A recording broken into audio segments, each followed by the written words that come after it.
Close the doors, walk across the corridor. We got something to show you. Media is our repertoire. Fed up with the same news, no channel to use. Cruise control mentalities. Here we offer you. We gon' show you on your way. The content it never stays. We're positive and uplifting. Once a week the scope gifted. There's zero from fake. Hydration like Boucher.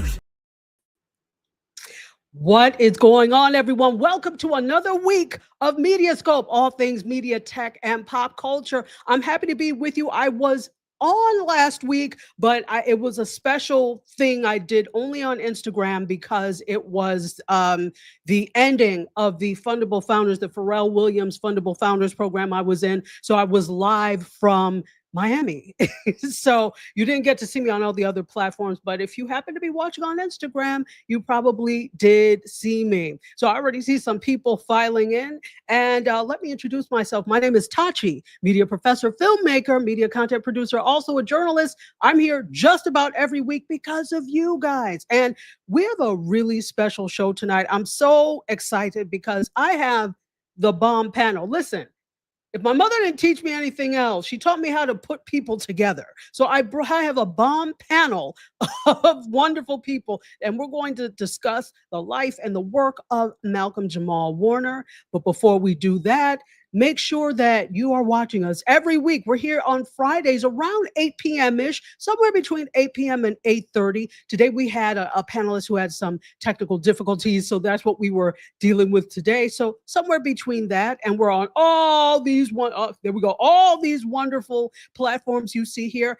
including on Thursdays. You will hear the replay of this on Gospel 107.1 FM in Nassau, Bahamas, and the rest of the Caribbean. Blessings, my friend in the Caribbean. How lucky are you to live in the Bahamas or Jamaica or Turks and Caicos? Because I've had listeners from all of those places and more.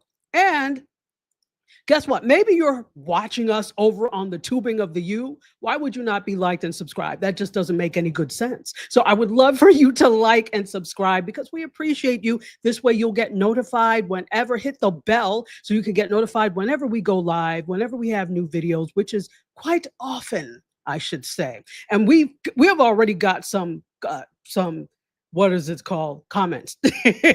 So let's go ahead and say hello to people. I-95 Express Courier, who is one of my I was about to say castmates, but cohort mates from the Fundable Founders. How are you? She says, hello, glad to be here. That is Lupe. You saw her 2 weeks ago on the show. Welcome. Keisha Clark is here. Hello, Keisha. How are you? CQ family is alive and well in the chat. Kimmy, another CQ person, is here and says, hello, hello. And Hannah Boyd Miller is not only CQ, but she is also here because we're part of Touch Base Daily, the TBD family. So thank you so much for being here. And Lisa says, hey, Lisa Seeley is here. Welcome, Lisa. Pradnya. The Pradnya is if nobody is your cheerleader, how do we say it? If Pradnya be for ye, who be against ye? For real, you have no enemies when you have a Pradnya in your corner. Welcome, my friend. Thank you for being here. We also have the Queen of Food Truckery and the Minister of Libation, Serena Wills, who is here. She says hello to everyone. We also have Angel Hull says, I love Family Matters. It was more nostalgic than the Cosby Show. You know, that whole era of 90s TV, which we will get into, was definitely nostalgic. I want to hear from you all what you think, favorite moments. Well, I can't wait to get into this. Serena also says we could use some tacos and drinks today. Well, hop to it, sis. She's offering you some. She is our Minister of Libation and also the Queen of Food Truckery. In case you didn't know, we have a food truck. Yeah, maybe you can't see it, but we do. It's very real to us. And Ron Foster is sounding off in the comments. Welcome. And that's what we have for today. So we'll get to more comments and questions. Please put them in the chat. We definitely want to recognize you. And with that, we're going to go ahead because I promise we are not going to be on for 2 hours today. I want to keep this concise, but fruitful and useful. So let's see. Let's get this comment off of the screen. Go ahead and get your tacos, and we are going to go ahead and start. So without any further ado, we are going to bring up our wonderful guests. Let's see if we can make that happen. Here we go.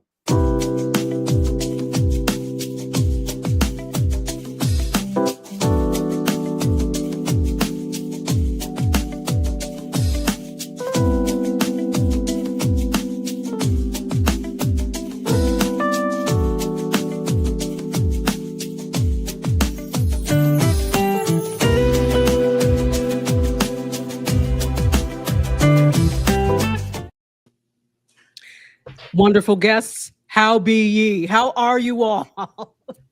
Outstanding.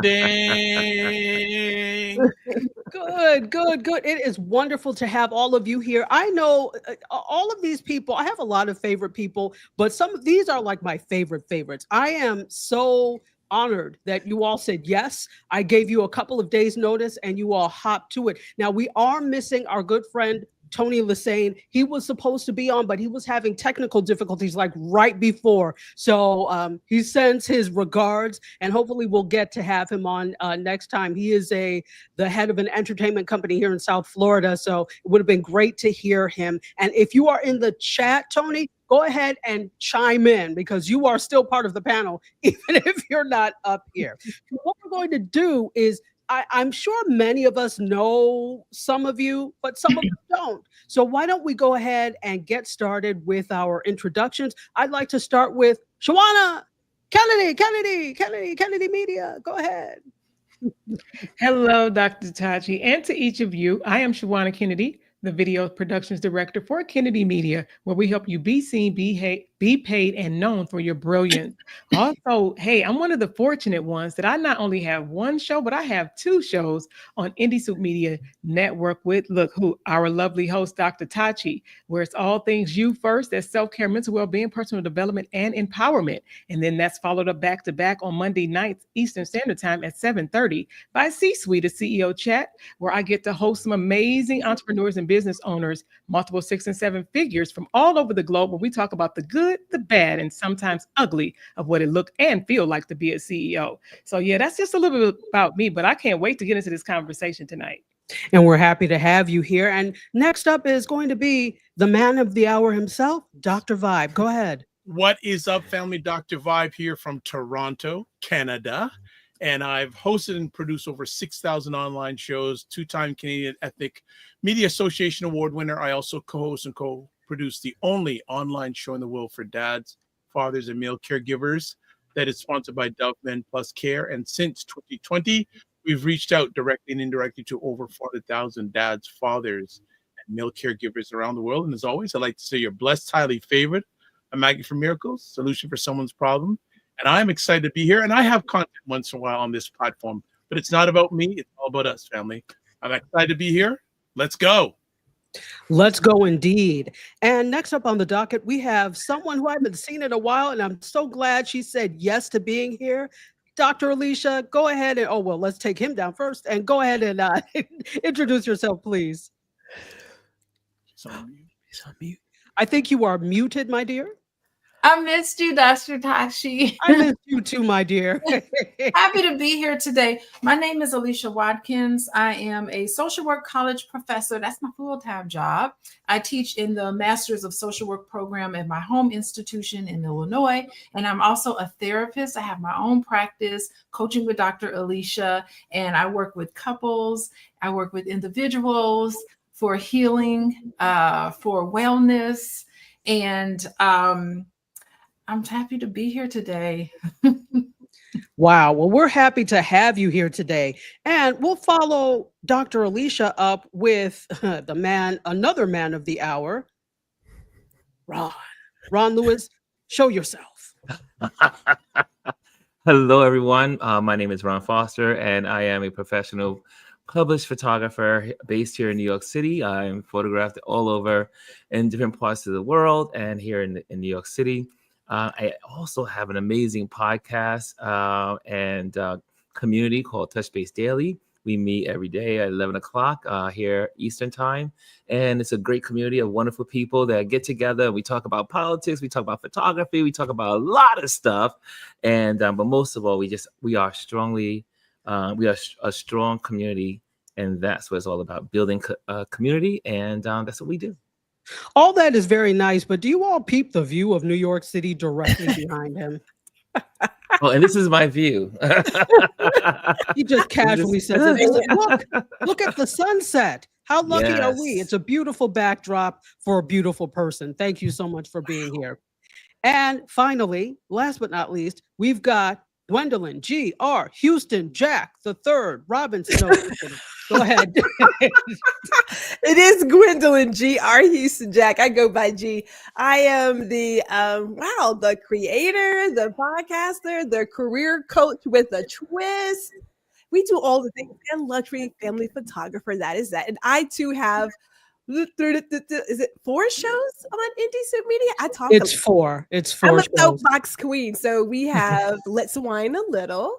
We also have Ladies Listen Up. So it's creative for women who are going through the journey of unlearning what they've learned. We have Small Biz Bites, where we celebrate other small businesses. And then there is my favorite girl, Listen, where we get into topics about women's health, reproductive rights, and we just sort of shoot the breeze. So I'm excited to be here as well to have this conversation. I'm super excited to have every single one of you here.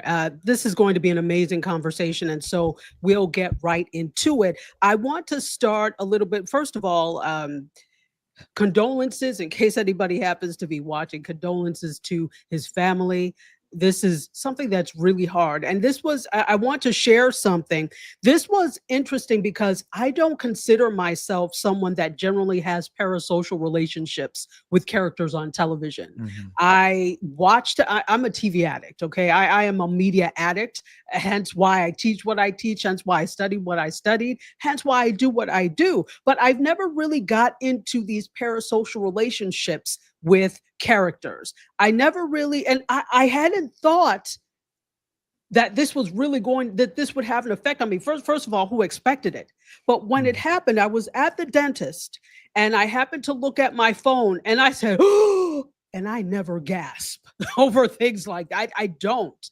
So they automatically knew right away what the problem was, what happened. And it was the fact that Malcolm Jamal-Warner had passed from a tragic swimming accident in Costa Rica.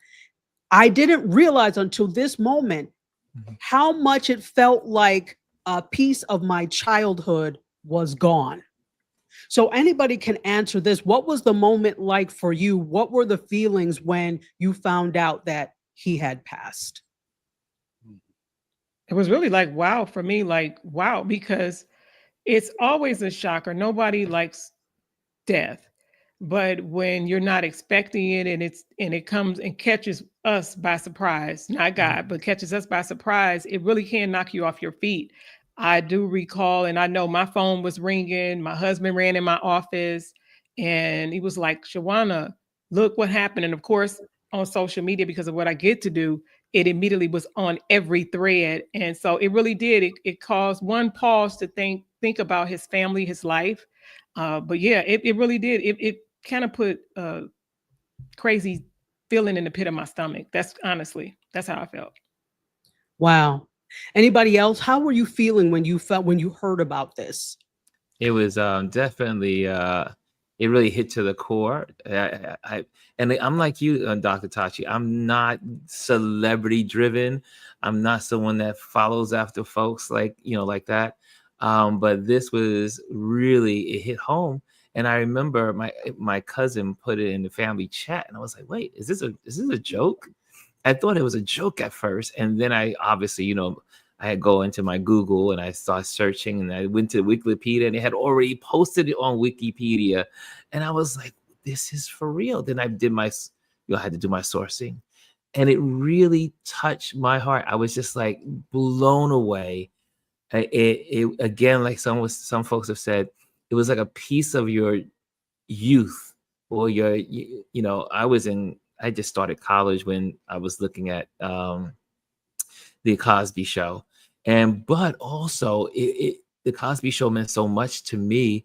And one, it was a great example of fatherhood, but watching Theo grow up, and then now we don't call him Theo, we call him Malcolm. And but watching him become a man, and then I follow his career, different shows that he's been on. And he's been like the kid brother or the cousin, like he's, someone said it best, America's cousin for most of us in the Black community. And because we knew him, we followed his work, and we just it just really hit home. It was one of the first tragedies to hit me like that in a while. Absolutely. I agree because I think the last time I really felt like this was when Chadwick Boseman passed away. And it's interesting because it made sense because Chadwick and I did not know him, but we were on at Howard at the same time. So we probably passed each other on the yard. We probably were in the same rooms in the same spaces and never knew each other. So it's interesting how you can be that close to someone and not know each other, but be that profoundly affected when they're gone. And he is Black Panther, right? And so just like with Malcolm Jamal Warner, he is Theo. He was our brother. He was our cousin, like cousin in our head. You may have had a crush on him. It could have been a number of things. So interesting. Anybody else? What were your feelings when you heard about this? I remember calling Ron. I called Ron. I was like, "Did you see that? Are you aware of what just happened?" And we talked it out. And there are a few people that we will have this really tight connection with. Prince was one of them. Michael Jackson was one. And I didn't think Malcolm would be that one for me, but he's in that list. And when I heard that he had passed away, I thought, wait, what? It's just because he's so young. Like you're just getting into the groove in your 50s. And it was touching, and it just sort of brings that reality back to you that you can be doing something in one moment, and then the very next second, that could be it, and just how precious life is. Yeah, Indeed. Go ahead, Dr. Vibe. I see you. Yeah, for me, yes, I had feelings myself, but how many Black men spoke to me about his passing away? And so many Black men I know grew up with him and could relate to him. And it's been a long time since someone has transitioned who's been a Black man who I've seen have so much impact on Black men, saying they could relate to him, they grew up with him, and almost feeling like their brother's gone now. And the sad part of it too, and in a good way though, his family was with him because he did have a child. And what would have been like if the child was in the US when this happened? So that's the thing, but just the impact on a number of Black men that I've spoken with it's been pretty deep. And this is exactly why I wanted to make sure I had representation from Black men on the panel, because it may affect you profoundly differently than it does others of us, right? So Tony Lassane, who is still on our panel, even though he's not here, he says, "Looking good, people. We appreciate that, Tony. We miss you, but you're here in spirit, definitely." We also have Serena is going ahead and she is slinging the libations. Thank you so much. We need them. We're going to need them tonight. We've got both alcoholic and non-alcoholic, so take your pick for tonight. Lisa says it's so beautiful, and I don't know if what you're talking about. Go ahead and put that in the chat. I would love to acknowledge that. Our good friend DS is here. He says nice to see Ron G, and hello everyone. Hello. Also, Lisa, are you saying you're getting feedback? Let me know. I'm not hearing it, but let me know if you're getting feedback. Also, Sabine, hello, another one of my cohort mates from the Fundable Founders. Wonderful. And I do hear a little bit of feedback. So guys, make sure that you are not listening to this at full speed. If you don't have earphones on, I have headphones on, Ron has headphones on. If you don't, turn down your sound a little bit, because that's just the sound cycling through somebody's speakers. Okay, so let's see. We also have, wow, Dr. Vibe is in the house. Indeed, he is. Bryson, BMZ himself, says, "What's up to me and everybody? Thank you for being here." The Full Plane says this: "So sad. I still watch The Cosby Show to this day. I watch over 3 times a week. He was part of my childhood as well, like family." Keisha Clark says, "I was in an airport and overheard someone mention a Cosby actor. I went online and wasn't ready. It left me breathless." Indeed. And Food Plane says, "Malcolm, in my opinion, is a legend. I have to agree. When we see the effect that this has on us, he really does have iconic status, and I never would have thought that. But Mhm. now that he's not here, we realize how important he was to the media landscape, how important he was to not just Black people, but people in general, people at large. Sabine says, I felt the same when Chadwick passed away. I posted a tribute after his passing. Absolutely. And I don't want to mess up your name. I think it's Gabagul Ovahere. I hope I'm said it properly, but thank you for being here so much. So we'll take some more. Thank you, Lisa, for your she's our tech unofficial. So thank you for letting us know. If it gets too bad, let us know. We'll try and work on it. So I want to go to this. Let me start. I'm going to go to each one of you. Ron, in particular, I want to start with you because one of the things about the Cosby Show was there were a lot of firsts that were made with the Cosby Show. And we'll get into depth in some of these things. But one thing that is interesting was this is the first time that dyslexia was covered with any real depth at all. I can't, to be honest, I can't remember where it was covered at all on a sitcom, or unless I just wasn't watching it, or in television in general. But for it to be covered on a character in a sitcom that's really popular on a Black male was just phenomenal. Now, I want you to talk about this because you have a very interesting similarity with Theo's character, with Malcolm's character Theo. Yeah, I mean, it was interesting when I first saw it on Bill Cosby Show, and they were talking about his interactions in school and how he felt about learning and how he was trying to figure out what was wrong with him, and then a lot of the attributes that they were describing I had gone through myself, and then once they put a label to it that it was dyslexia, and I was like, oh my gosh, that's me, that is me. And then then I was able to get evaluation and all that stuff, and get everything from that. But I would have never known that about myself if they did not write that into that script. And so that was really monumental.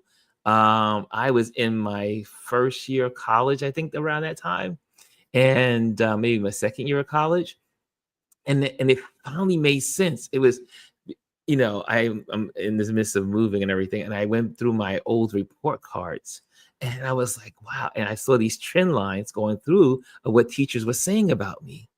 But if they only knew that I had dyslexia, then they would have understood my situation. And I was a great student. I mean, I did great in school. I mean, I had I was A student in junior high school, B plus in college. But I've always been. But what it did also, it helped me understand why I use associations to help me learn. For instance, when I was in high school, I would just paint all of my questions and answers with green markers and yellow markers. And also it made me into an organized person. So I became an organizer, working later on in life, as in also working in interior design. So it was a major impact on my life. The dyslexia, and now I'm a part of the Dyslexia Association, which is global. And we're going to talk about that at another time. But and we found out that we're learning that 1 out of 2 people, 1 out of 2, has some form of dyslexia. And but yeah, it was life changing, and it made me a better person from that time on. Was it important that it was a Black character that was experiencing this? Oh yes, oh yeah. And first of all, it was someone that looked like me. And well, that's always the case with the Bill Cosby Show, is that all of these characters I could identify. If it wasn't me, it was my friends. So I could see Lisa Bonet's character. I could see all the different characters in the friends I had around me. And then some of them were all incorporated within myself. But that was seeing Theo's situation, that was mind blowing. It was like one of those moments you say, you know, your brain is just like, wow, this is it. This is the answer I've been looking for all my life. And it changed me.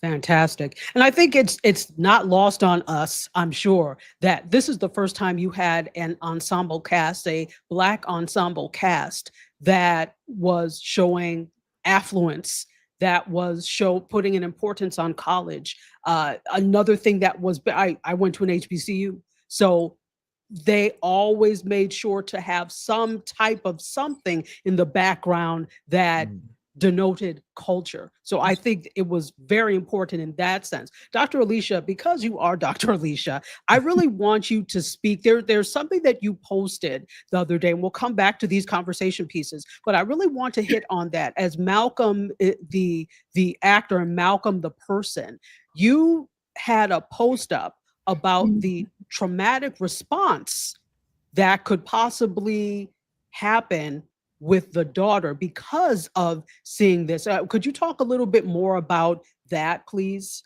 Yeah, I mean, as the story is developing, you're hearing bits and pieces that the police are starting to report about it. And I came across a post that mentioned that his daughter was present when Malcolm Jamal Warner drowned, and that some surfers came by and saved them. And they dived down and tried to save Malcolm, and they saved her and put her on the and carried her to shore. And I mean, I just couldn't imagine how she could be feeling. An 8-year-old girl going swimming with her dad. What a wonderful time that probably was happening in that moment on a family vacation that turned really tragic. And I was almost in tears myself, you know, about just imagining what Malcolm Jamal Warner's wife and the daughter is experiencing, and all of the regrets and the thinking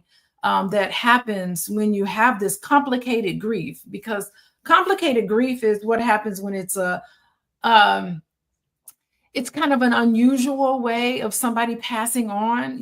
It's unpredictable. It's often in conjunction with a very tragic incident like this. And so that makes it out of the ordinary of a regular grieving process. So there's so many what ifs and so many things that's going on in the mind of an adult that experiences this. I just felt just really awful about thinking about what this little girl is experiencing, and it changes you forever. This is her story forever. And so, yeah, I felt moved to put a post up about it, just to kind of educate everybody about, you know, what it takes to heal when you have this sort of tragic event. And so how do you begin to heal? This is interesting. This is why I wanted you to bring it up, because the thing is, we're focusing on his effect on culture, but he was also a person. And this is a very human thing that happened. So how do you begin to heal? Because of course, the biggest healing is going to be for the immediate family. But I think there's also a part of all of us that lost someone that day as well. So how do you begin to heal? Yeah, I mean, well, number one, Malcolm Jamal Warner, that he was Theo. Like, that was my brother. I feel like I lost a brother. And I mean, just like when Prince died, I was in tears. I couldn't believe it. Prince was a big one for me, because it was such a even Prince and Theo on the Cosby Show. Like, think about the 80s. That was like a staple in my childhood. Like, Prince was the #1 artist of the 80s. The Cosby Show was the #1 TV show of the 80s. It was, you know, the #1 TV show, all Black cast. I mean, so it was a significant part of us that I feel like we've lost in this unexpected, tragic event. Yeah, he had a whole life ahead of him. He was married recently. He had this child. He was actually squeaky clean. Like, we never heard any scandal related to Malcolm Jamal Warner. He wasn't having no white parties. He wasn't no baby oil in his background, you know. And so he lived the way in his music and his poetry was just really remarkable. That song he did with Robert Glasper, I used to listen to that constant rotation. Yes. And my husband reached out to him because they talk every once in a while on and I was just like, ask Malcolm, did he write that song? And he was like, yeah, I wrote it. And I was like, that is just so beautiful that you wrote that. And I'm sending messages to him through my husband. And then finally my husband was like, I think my wife got a crush on you. I was like, I got a crush on Theo. And I was like, I do. I have a crush on him, you know? And I mean, it just he was just an upstanding person. And I think you know, on the screen, the characters that he chose, he understood that it makes a difference. The how I portray myself in the media makes a difference. The roles I take as an actor makes a difference. And how he lived his life personally, it seems like everything was just as beautiful. And yeah, I think that was really wonderful. And also, even with Bill Cosby's influence on him, he spoke very highly of Bill Cosby. And Bill Cosby was the #1 TV dad. Remember that? So he got voted. The TV Guide voted Bill Cosby as the #1 TV dad. And so Theo has, even though Bill Cosby has some scandal, Theo has basically talked about Bill Cosby in a way where he's focused on the positive and not some of these other experiences connected to Bill Cosby. But people like Malcolm Jamal-Warner, he's still able to maintain a great sense of himself and his own identity, even breaking away from Theo. I even think like Felicia Rashad, she's still Claire in people's mind. She's been able to carry herself as Claire. So I just think it's just really beautiful. And the part about dyslexia, I want to comment on that if you don't mind. Yeah, I mean, it is such it could be such a stigmatized diagnosis. And how wonderful is it for them to have an episode to focus on that? And I think the key piece in that episode was the response of the parents. They were modeling for us as parents on how the best way to respond to a child that's struggling. And sometimes they need a little bit more support. They didn't shame him. They didn't stigmatize him. They didn't make him feel like there's something wrong with him. They really stopped and listened to him and gave him the support that they need. And that was a wonderful model for all of America to see on great parenting skills. Absolutely. Absolutely. And then to the second part of my question, what suggestions do you have for those of us that could be struggling with this what do we do? Yeah, I mean, I think it's important to just reflect. I mean, when the thing is that what it could bring up for us, this is a loss of an icon of the 80s. All of us have had losses. So it could be reminiscent of a past loss that we've experienced. And so it could bring up some stuff for us. And I think that we should just honor it. We should just stop.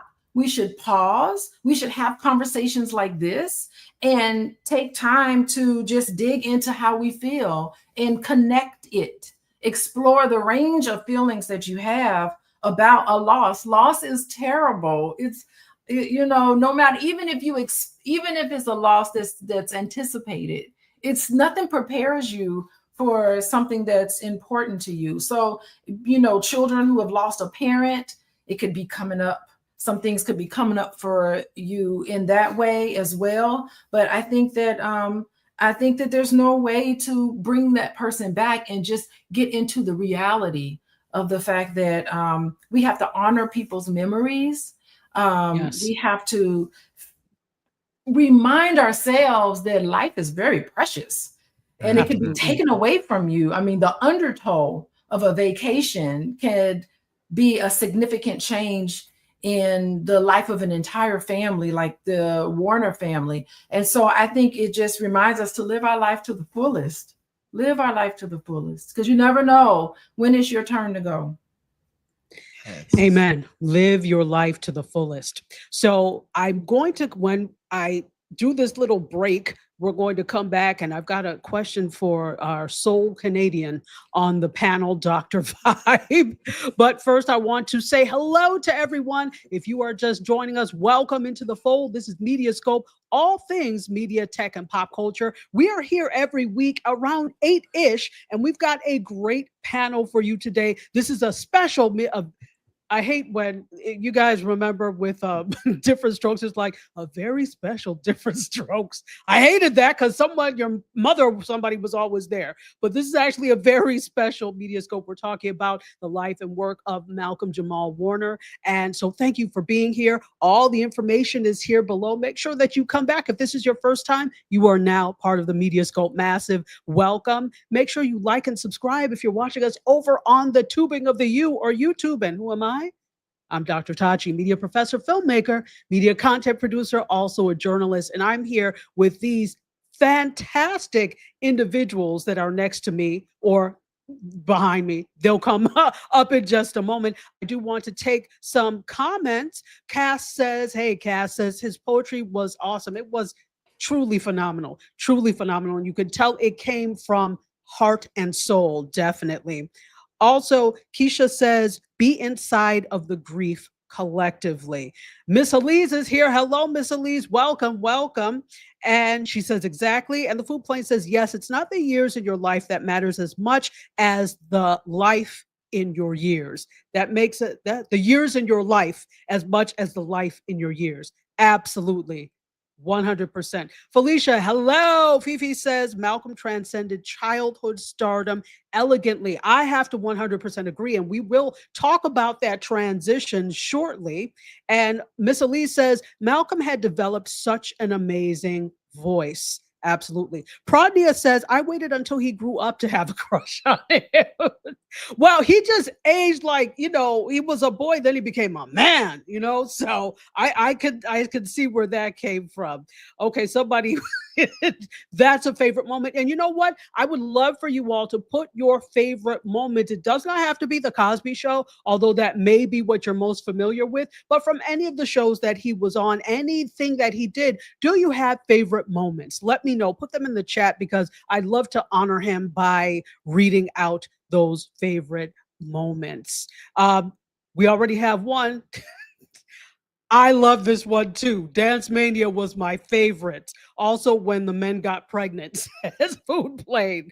My favorite, the Gordon Gartrell shirt episode. But I also love Dance Mania. That was hilarious. Let's see. Cass says those are the kind of moments when a person realizes they what I have to let me know what you were trying to say going through it. And there are others that can relate and understand. Understandable, Ron. And I know it's a typo. Just let me know what you were trying to say. And Miss Elise, who was an art person, 100%. They always had beautiful Black art on the show. So they were showcasing Black artists. They were of all types, performing and visual. They were showcasing other Black actors. They were showcasing HBCUs. It was a showcase of Black culture on display, and it was the most beautiful thing. Fantastic. And Serena says, wow, to Ron. Yeah, the story is amazing, which is why I wanted him to share it. So let's see. I-95 Expressway. Thank you for putting that in there. What fond memory do you have of him or a favorite episode? So you know what? Let's ask the distinguished panel. Oh, sorry. Caught you, Dr. Alicia. It is dinner time. So what fond memories do you have? Actually, before we get to that, let me go to Dr. Vibe. Dr. Vibe, as the sole Canadian on the panel, you are now speaking for all of Canada. Oh, mercy. Even the Northwest Territories and the Yukon Territory. You're speaking for all of them. Nova Scotia. You're speaking for all of them. I'm kidding, but let me know, although there is a sizable Black community in Nova Scotia, what was the effect that the Cosby Show and Malcolm Jamal Warner at large had on young Black Canadian men or Black Canadian men, or was there any effect? Yeah, well, I think a number of different, not only when he was on the show, but after his showtime, he embraced his true self. in the public eye. Like I saw a clip the other day, and I don't know if anyone's seen it. He's basically saying a poetry about being Black in front of this orchestra, and the orchestra members were all non-melanated, and I saw some uncomfortable people there, but he spoke his truth. And he also, for a lot of Black men, he's created a legacy that uplifts the next generation, and he also supported and guided each other through shared experiences. Getting back to dyslexia, and I just wanted to add on to it, I agree with Dr. Alicia, how the parents handled it is so important. And they highlighted his struggle with dignity, and his family rallied around him, and that was huge for all parents, but especially us Black parents, because we needed, and we always need, that positivity when it comes to the Black family, especially when in times of adversity, and that show handled it with such grace. But yeah, the Black men here, there's so many things I could go on forever and ever in regards to, but he also navigated stereotypes. Yeah. And also mentorship and brotherhood. Yes. Supporting and guiding each other through unique experiences. So there's so many things as a young Black man who had his health challenges, he modeled not only during the show, but he modeled even more after the show. Because for many people, when they're in the spotlight, after they have that big show, you don't hear from them again. He was grace during the show and after the show, and he just did things, and he let his actions speak. Absolutely. If I just may add on to that, you also, absolutely may. Because how many times have we seen so many childhood stars' lives in tragedy? And I have to say, the kids from the Bill Cosby show, they all have successful careers in whatever they're doing. And again, looking at Malcolm's life and what he was always conscious of his roles, the roles he played, they always had some kind of meaning, or they had some kind of uplifting for the male, for Black men to be able to look at, what Black youth or college Black students could look up to. He picked his roles very, very meticulously.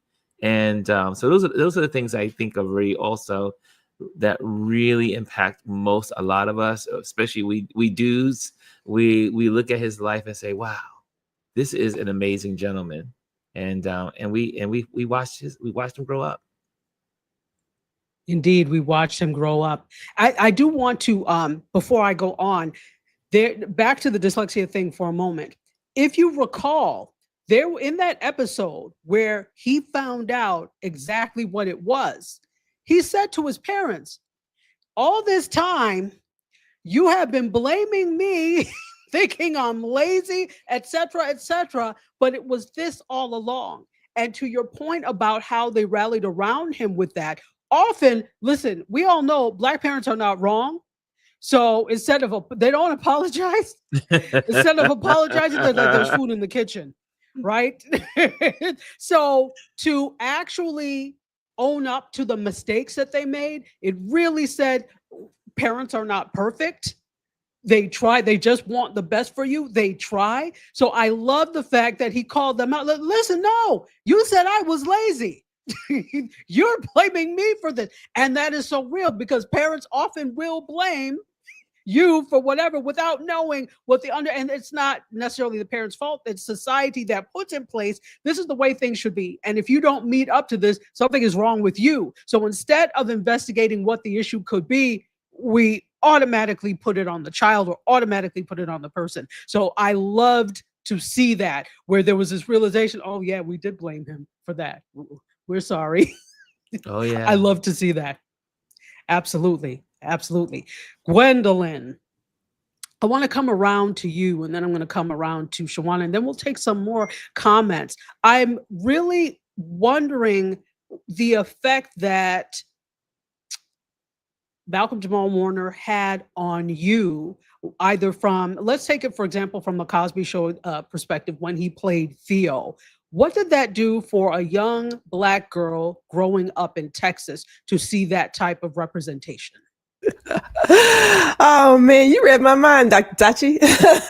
Because my dad just knew Wavelength. that I was going to go to college in New York City, which I did. Ended up at NYU. So for him, it was like reenacting Dr. Huxtable's role, right? He really loved it. Education became a thing in our house. But if I may say so, you know, I didn't have a crush on Theo. You know, now Carl Payne, he kind of caught the eye. But I will say this, like someone else mentioned, when he got older, I was like, oh, look at that. Okay. So, you know, he ages, I'm just saying, he aged extremely well. In that regard, there was definitely some feelings there, but I'm going to have to jump on the education bandwagon and talk about dyslexia too. I mean, I know we're all talking Go about ahead. it, but as a person who volunteers now in an elementary school working with kindergarten kids and currently first graders, I can now see where maybe there is this invisible disability that is there. And so when I see these kids and I get that teachers can't help them, but I think in the back of my head, having know this now, it would be great to have a family show how to rally around a child who has a disability that you may not understand and that you can't see, because we had it. Like we had it. So we got to see how when your child is not meeting society's expectations, which are its own little thing, that there is still a way to say, I love my kid. I'm here for my kid. I'm going to do what's necessary for my child to get everything that he, she, or they need. We don't have that example anymore. And more to that, for another child to see this kid, right? Because they need to see that there is somebody who's just like me, who has this problem, if you will, this disability. We're missing that. We're missing it. So although it was not a direct thing, when I work with these kids, I think about that because I got it from someplace, right? Like TV does have an impact on us. Those characters, they do impact us in one way or another. And that shows up in my volunteering. But I will say it again. Now, when he was in Suits, okay, he was kind of cute. I was like, okay, Malcolm, I see you. I see you. Just saying. Absolutely. Absolutely so. Let's bring you down. Yes. So I think for many of us, we know him as Theo, right? That was the biggest role. He was, I think that is the longest role he had. What was it? Was it 7 years? Not 8 just 7 years. seasons. 8 years. 8 years. And he remember, was the go ahead. first. He was the first young son, on a black son on television. There had never before his role been a black son that was a child, young person on TV to a black And that family. speaks volumes. Yeah. That speaks volumes because there is this unfounded fear of young black men. So to have a young black man in a major role on it, that's huge. That's huge. And if you ask my opinion as a TV addict, there hasn't been a show that's been able to adequately depict the way Cosby did. Everything else ends up being overly slapstickish, or you know, so it was comedy, but it was comedy wrapped with lessons, wrapped with culture, etc. And I haven't seen that since. And Malcolm Jamal-Warner was part and parcel of that entire thing. So 100%. 100%. Go ahead, Dr. Alicia. Yeah, I want to say something about that. They had Sure. child psychiatrists and psychologists as consultants for that show. Yes, They had absolutely. Alvin Toussaint and James Yes. Comer. They Yes. had them consulting, so they had influence. And I mean, my favorite episode was when Theo fell in love.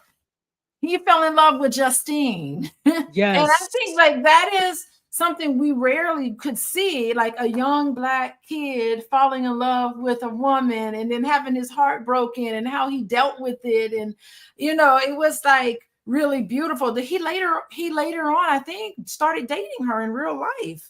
He did. He What a did. beautiful couple. But, you know, I think you're right. I think the Cosby Show, we can't talk about Malcolm Jamal-Warner without talking about the Cosby Show. But I think like the Cosby Show, now that I'm like thinking about it even more, listening to you guys talk about it, the Cosby Show was part of that era where the parents were smart and the children were trying to outdo the parents. If you've noticed recently, comedies, it's always like the parents are clueless and stupid, and it's the children that's really intelligent. So it's Correct. like this switch in television comedy pieces where it's like the parents are kind of dumb. They don't know what's going on, and the children are constantly outsmarting the parent. And that's the trend now. So it was part of that era.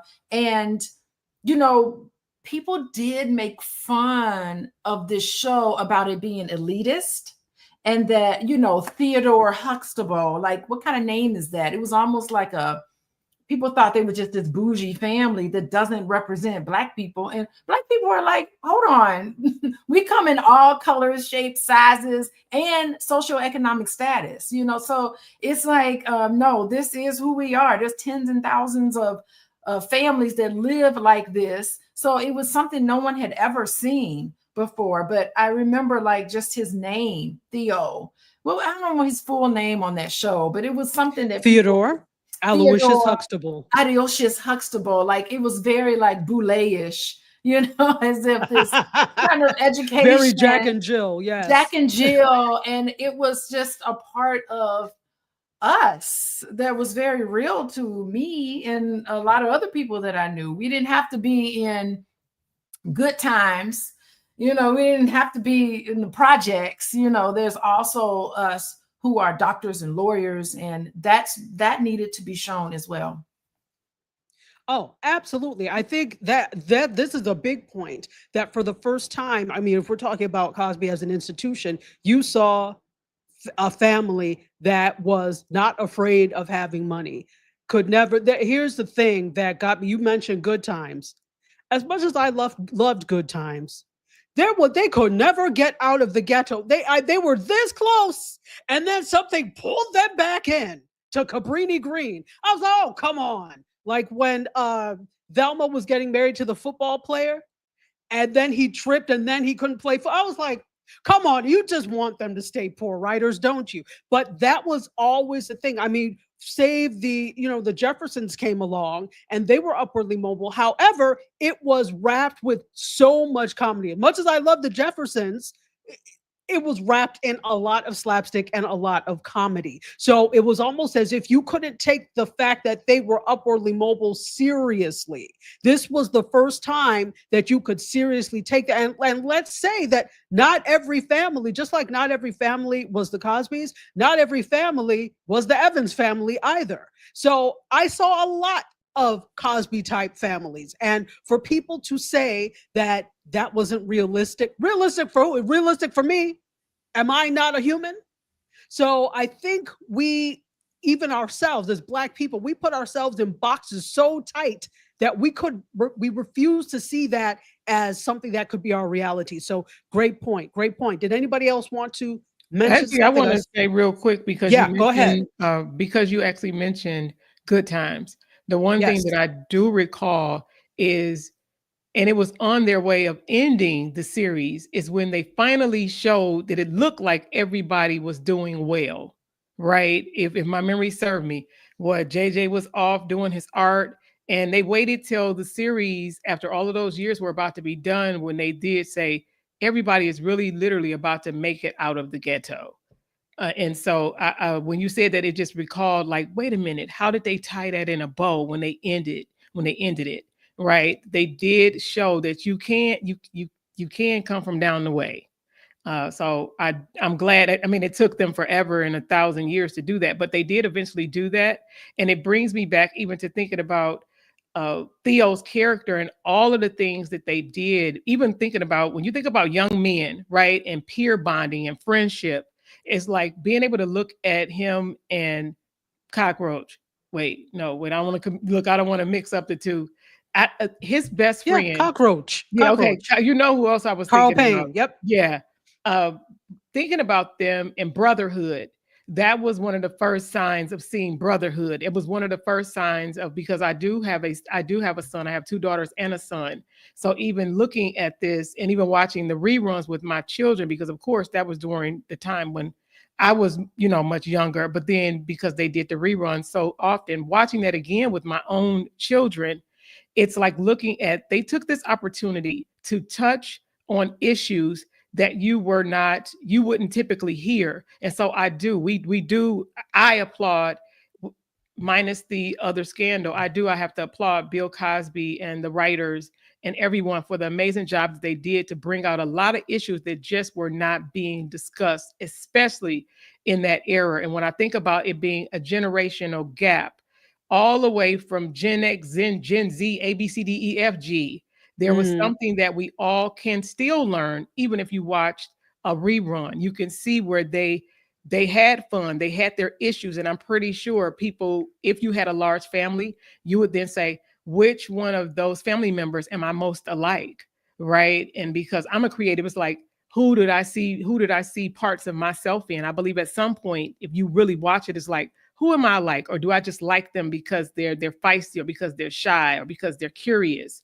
And it allowed us to really tap into who we were if you were a child or a person that really looked into being more self-aware, where it could really hit home and teach you some lessons that you may not have been able to have in your own home. Because I know it has been through some amazing television where me and my children have had the opportunity to come together to then say, let's discuss this, where it has really truly opened up the platform for us as a culture to say, this is something okay to talk about. And me, myself, some of you know, I do have 2 adult children, but I also have a minor child who is still in high school. So there's definitely a generational gap there. And so the way she responds to different things and how we were saying earlier, they would just blame the child. In this case, it's kind of different in real life now, having those conversations with my now junior in high school, where she's like, but no, Ma. And then so that means we have to work through it. And I have to really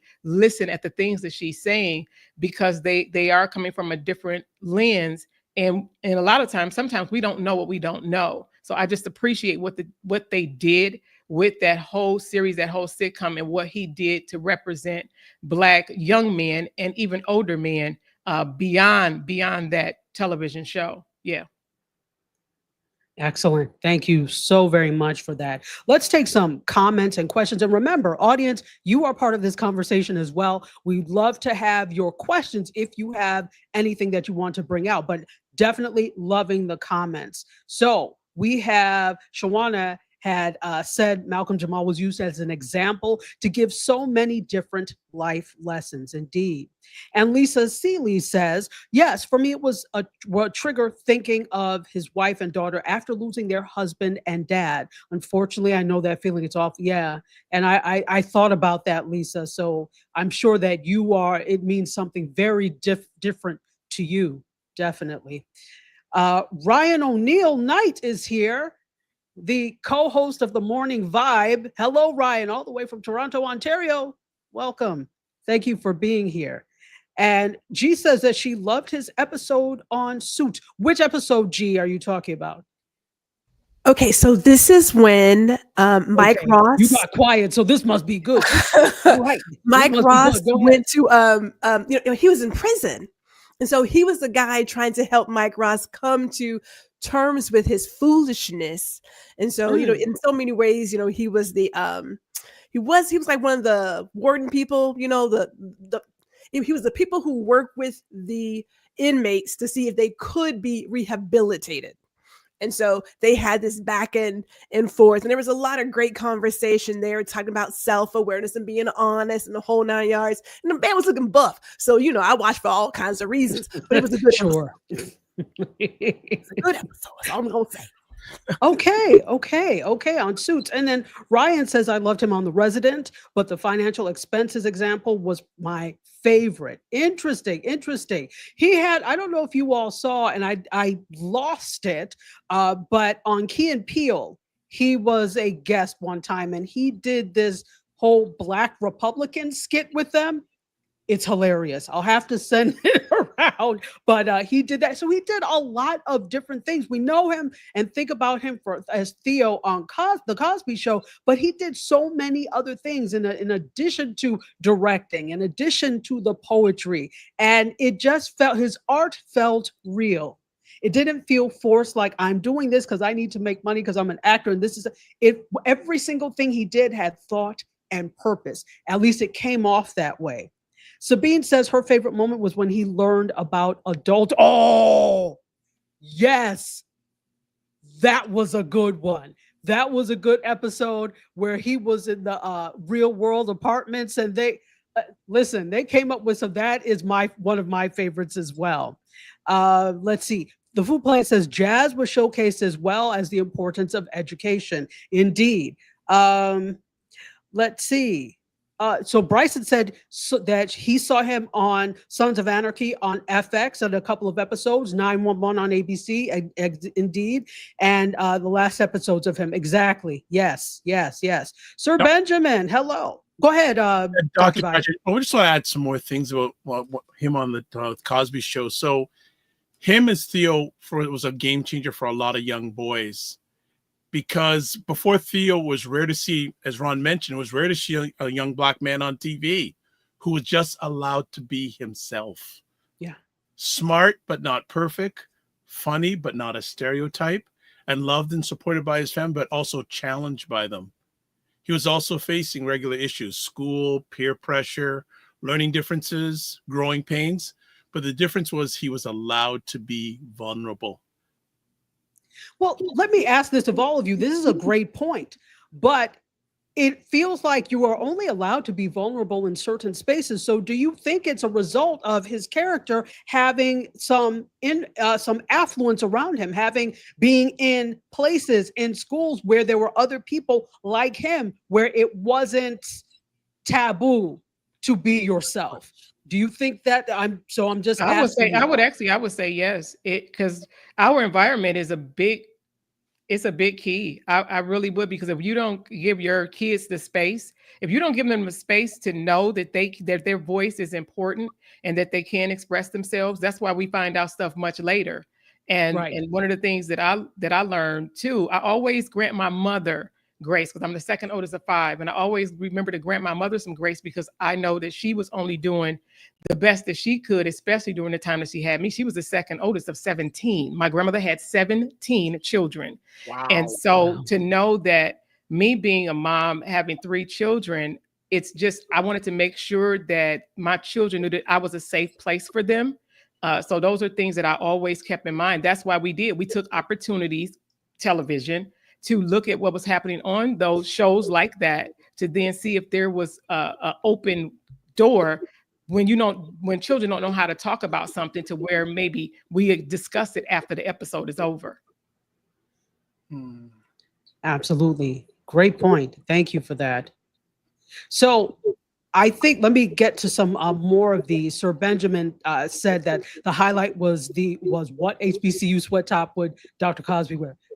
100%. I think that and Different World was really the first exposure that many people had to what a historically Black college and university was.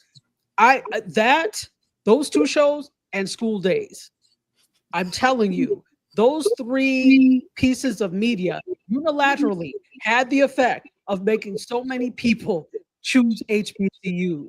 And that was something the culture needed. So I loved it as well. Was somebody going to say something? No. Yes, go ahead. I was just thinking, so the other night I saw a quick clip of Steve Harvey's show, and it was about Romeo and how his girlfriend had bought all this stuff for him and he hadn't bought anything. And he was telling Steve that, hey, I'm going to get her something next week. And he's like, that's only good if you're married. And he's like, I had to spend the money to pay the light bill. And he was like, well, just tell her that. He said, well, I can't tell her that because I'm Romeo. I'm the man. And so I think about how, as Shawana was mentioning, our environments give us the space to have support and go through all of our emotions, and not having that kind of family on TV. Now, there was Family Matters, right? So we did have some others, but it was different. There was clearly a shift in how we saw young Black men and just Black men in general on TV. to where had he not been in that affluent family, he probably would not have had the space to go through all of the emotions and be as honest and as authentic as he was. Money doesn't buy you happiness, but it can bring some comfort and some other opportunities. So I do believe it did have an impact. Absolutely. You're 100%. 100. There's just something that comes with having opportunity and sometimes affluence that affords you the ability to just be you. You can't afford to be you in any way you want when you're just trying to make it. When you live in a neighborhood that you're going to be not only, talked about, but maybe beat up for that. So it's not to your advantage to do that. So very understandable, very understandable. I want to, as we are starting to wrap this up, because this is great. I love this. I love this. I want to actually turn our sights to legacy. In your opinion, what was the legacy that Malcolm Jamal Warner's work built for, let's take young actors that are coming up now? What do you think his legacy is? What legacy has he built for young actors? If I can get permission to do on that, I was going to say this to him, but I think I'll share it now. He built a career on integrity, versatility, and meaningful representation. And he never shied away from roles or projects that challenge stereotypes or push conversations forward. And for many Black men, he's proof that it's possible to evolve, adapt, and stay true to yourself in an industry that often tries to box us in. So that's what I have to say on that one. Wonderful. Anyone else? His legacy? I think the legacy is definitely a roadmap even now, as I was just looking at him a year ago on a TV show here in New York City. We have what's called Here and Now, and it talks about different people that are in the Black community making a difference. And so it was himself and his co-host where they have a podcast but just watching him, Gwendolyn says this a lot. She likes to play with her crayons. And he was allowed to play with all of his crayons, meaning he was able to direct. He was able to act. He was able to get a Grammy for music. He was able to share. He was also protective of his family, which he's said many times, but yet be transparent. I mean, those nuances and those balancing acts and being able to do it successfully is something I think is that most young Black brothers could grow from and can pull from. And that is not corny and that is not being weak, but they can learn a whole lot from mastering how to balance all those areas in your life. Well said. Anyone else? I just want to jump in. This is directed to Dr. Alicia. Ron just said two important B words. I'd love you to get your insight on balancing and barriers from your therapeutic background, especially for us Black people, balancing and barriers. Balancing to and balance and then barriers. Yeah. I was thinking about this as everybody was talking. When I think about Malcolm Jamal Warner, to me, it just reminds me to be confident. There was a sense of he knew who he was and he wasn't ashamed of who he was. He didn't feel like he needed to be something other than what he was. And that he was just everything he did, every post on social media, every song he came out with, every role that he embarked upon, he just seemed really confident in his abilities. And we live in a world where being Black, just being Black, and it can make you feel like something's wrong with you.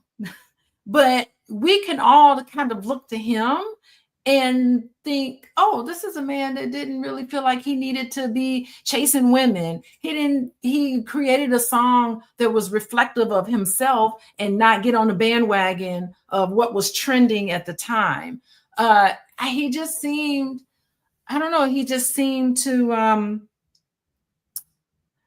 I don't know, he didn't seem to need to be in the spotlight 100% of the time. He didn't feel like he needed to marry somebody who was super duper popular or be a power couple. He married a woman that he said he deeply loved, and he was like, that's the lady I'm going to be with for the rest of my life. So yeah, I mean, I think with balance, he's been able to establish and maintain a marriage and to raise a child in terms of barriers, and he was able to maintain that. I hope this is not the end of an era. Maybe, I know we can never go backwards, but it would be great for going forward, we could just be inspired by the Cosby Show and by this role. We're all sitting here talking about this. If he hadn't passed away, we wouldn't have this conversation today. So he's bringing us together in memory and honor for what he's done and his legacy at the age of 55 or 54 or 55. 54, yeah. 54, his legacy, it's there. And we can, we can reflect on that and learn from him. So confidence, I think I get my own confidence just by thinking about Malcolm Jamal Warner. Absolutely. Yeah. Really quickly, I wanted to piggyback, or I hate that term, but in tandem with that, it's great to be inspired, but we need to be active as well, rather than passive. What actionable steps can we take to really incorporate what we've seen from what Malcolm Jamal Warner has done and shows like Cosby, etc.? What actionable steps can we take to actually include those in our lives? I think we need to be, I'll answer that while I'm here. I think we really need to be true to ourselves. We all know what we want to do in life. And we know that day-to-day tasks or things that we think can get in the way, worry and anxiety about the future. What if this happens? What if that happens? And living in the past and being remorseful and regretful about something that happened in the past that was less than ideal. I think that we need to learn and explore and try to figure out who we are and our purpose in life, and just have the integrity to follow that, no matter what anyone else says. No one can live your life for you. And I think that is the life that Malcolm Jamal Warner lived. And I think that is what we need to take with us. Just be our authentic, transparent self. Yeah. Well said. Anybody else want to speak to legacy before we wrap this? Yes, my dear. Go ahead. Are you going? You're on mute.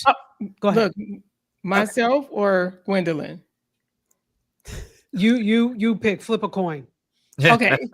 Since I'm speaking, yes, I will actually say this and leave with this. One of the things that for people who do know who I am big on visibility.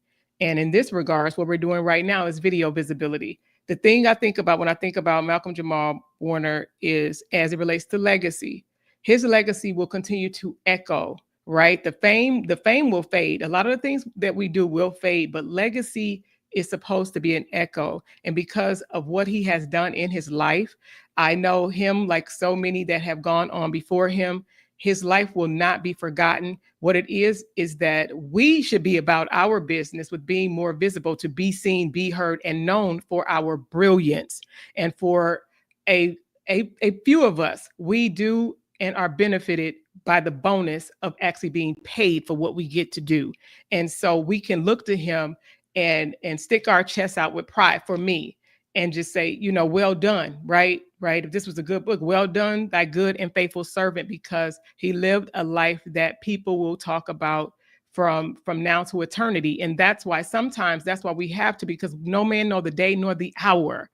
We have to be about the business and show up in who we are, not just whose we are, but who we are, because we don't know when that time may come for us. And we want people to be able to then look to our character to say, that is someone who I borrowed from their confidence. Like Dr. Alicia mentioned about confidence. And confidence is, like you said, Dr. Tachi, is things that are actionable.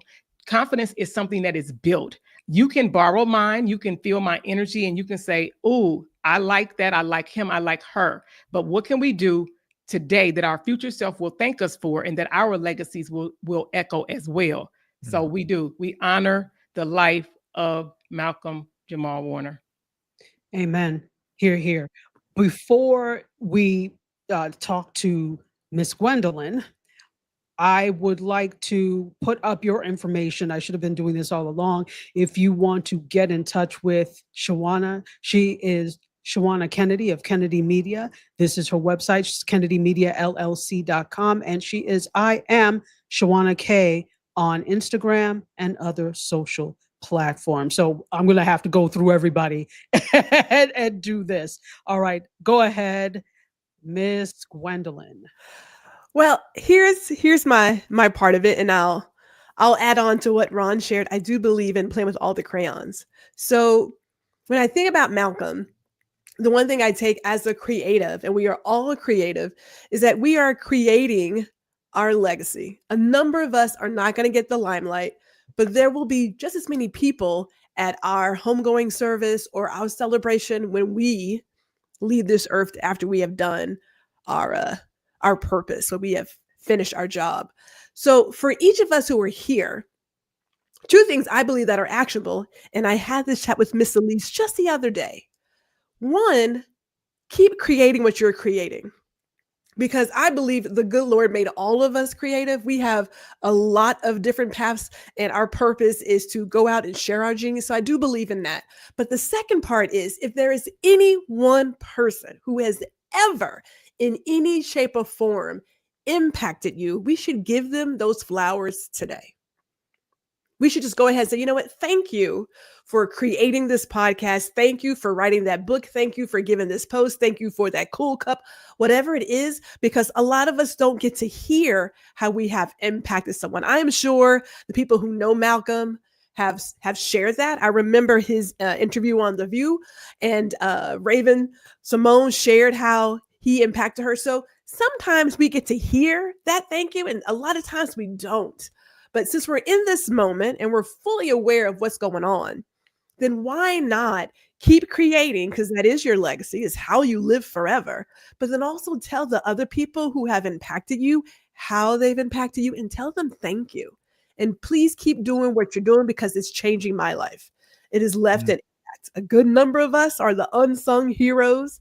We are making a change. Dr. Tachi, we have been thanking you since I don't know when. But people need to know. They need to hear it. We need to share it. It does not dim your lights. So go ahead and send that note tomorrow morning. If not, you can do a text or an email. And in case somebody wants to give you their flowers, how can they get in touch with you? Well, I'm on YouTube, GR Houston Jack, and then Instagram, Black Power Bunny. My email is in all of those. I'm good for email. Them DMs, I don't get them very often. I'm sorry, people. I'm like 3 weeks behind right now. So you're Black Power Bunny on Instagram, IG, yes. And you are GR Houston Jack on YouTube. GR Houston Jack on YT. Okay. Sorry, I'm putting this in as we do it. All right. So this is how you can get in touch with Gwendolyn.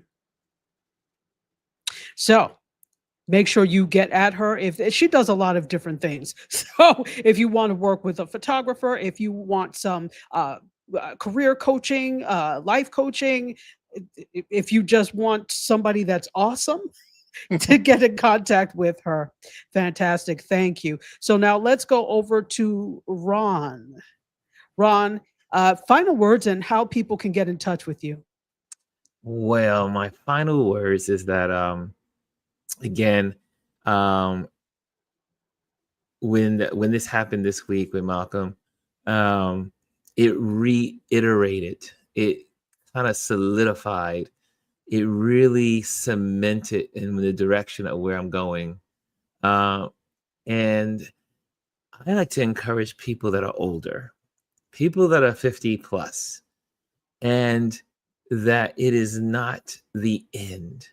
You cannot see your life as, a lot of people when they get to the 50 mark or they're in the 50s, they're like, oh, I just go to work, I take care of the house, I do the basics. And if you have a dream, as long as you are alive, make that dream happen. Those dreams that you are experiencing, they don't come from nowhere. I like to say they're divinely just poured into us, and it's just waiting for us to act upon it, to create what that dream is that's embedded in us. Some want to sing, some want to dance, some want to do art, some want to be, travel the world. If you are alive, you have the energy, you have the health, you have the mindset, you have the abilities, it can happen. And so this week really made it very plain and clear that one, life is short.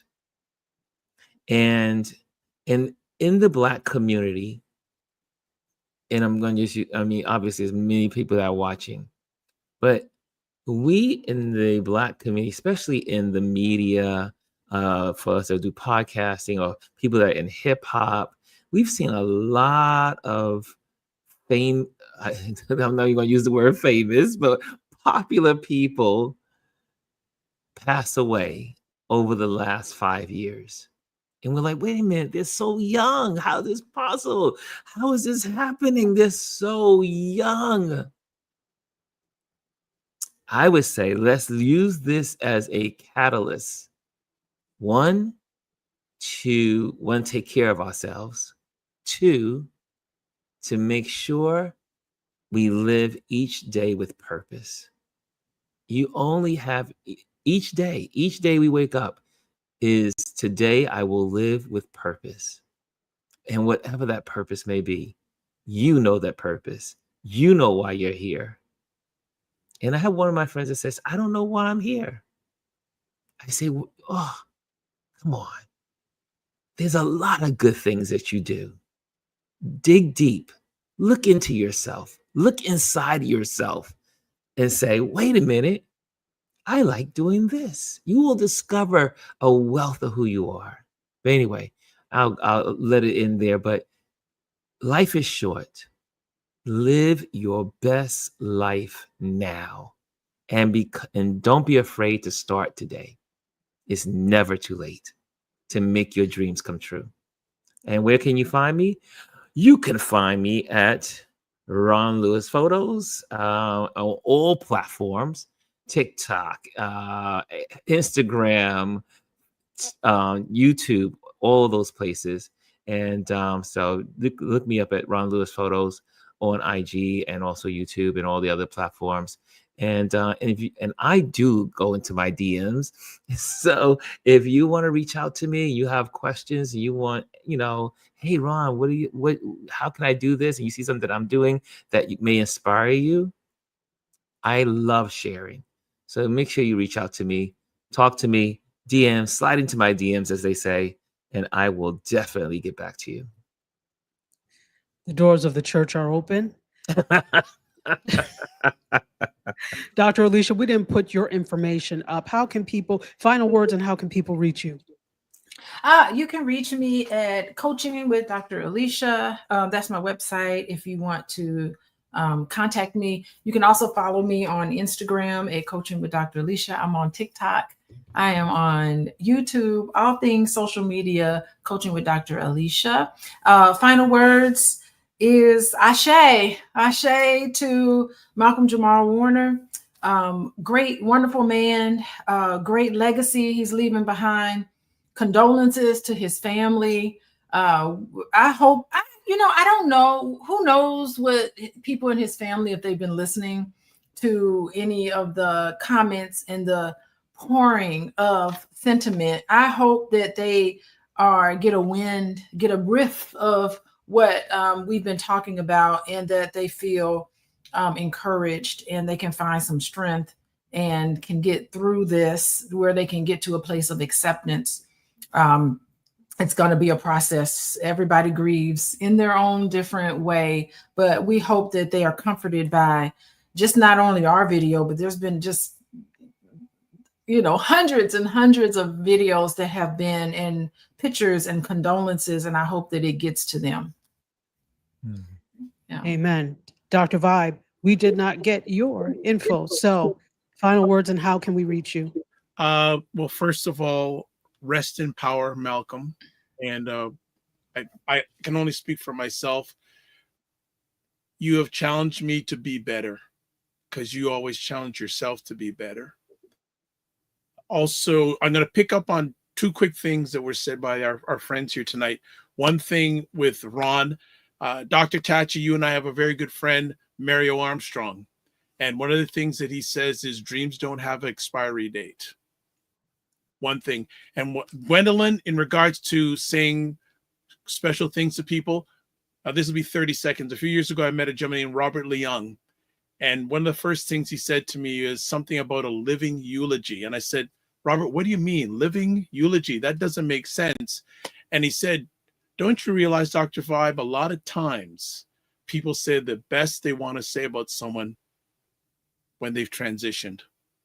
And he said, Dr. Vibe, if you care about people in your life, if they're special people, write them a letter, get them together with you, preferably face-to-face, if it has to be on video camera, and read that letter of caring, or those words of caring to them, and give it to them, because you never know what people are going through, and we always need that encouragement.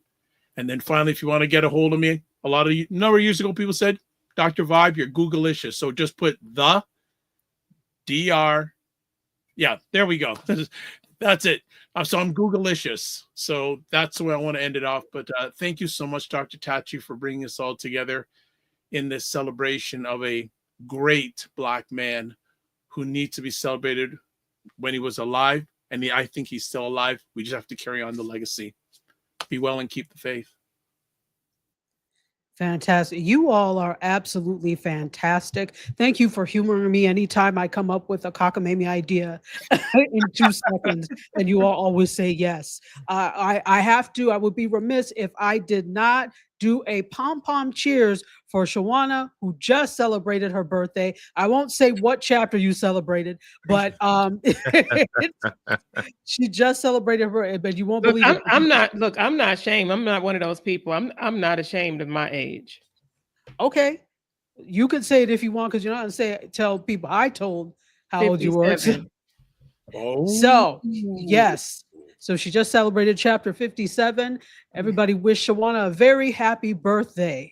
Happy Fantastic. birthday. Thank you. Happy birthday, Shawana. Thank you for being here and doing this. Let me get some quick comments before we do this. Hannah loves what you said, Ron. Don't be afraid to start today. And that's right. Ushers, close the doors, because we're not done yet. Close the doors. Cass says, Dr. Vibe, in international vibe and connection, great male perspective. And thank you. You're so welcome. You know, I love to do this type of thing. Cass is giving a clap for everyone. Also, I don't know how to pronounce your name, and I don't want to butcher it, but thank you for being here. It says, amen, amen, and amen. Cass says, GRH is awesome. Indeed, she is. And our good friend says, Imperium says, his passing to me is an awakening of spirit, individuality, kindness, and strength. I love that. I love that indeed. And also says we need to be passing the baton in many ways to each new generation. Don't gatekeep. If I can leave you all with that, if anything he taught us was not to gatekeep the information. Do not gatekeep.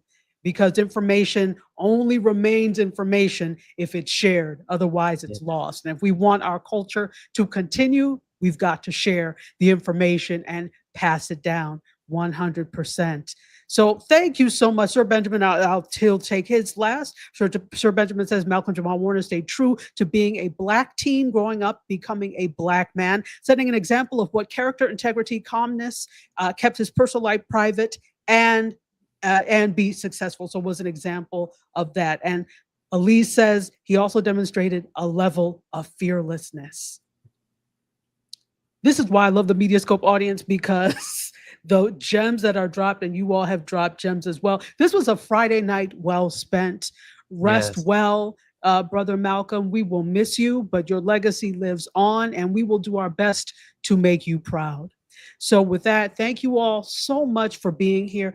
Audience, guests, the panel, because you know you're coming back. This is not the only time you're going to be here. So thank you so much for being here. Stay on, don't leave. I want to say goodbye to you all properly, but I'm going to say goodbye to the audience now. And I will end the way I always end. I love you for watching. I bid you adieu. You guys, myself, this wonderful panel, and our good friend, Malcolm Jamal Warner. We are all going to exit stage left. So until next Friday, my friends, cheers. Bye, everyone. Close the doors, walk across the corridor. We got something to show you. Media is our repertoire. Fed up with the same news, no channel to use. Cruise control mentalities. Here we offer you. We gon' show you on your way. The content it never stays, but positive and uplifting. Once a week, the scope gifted.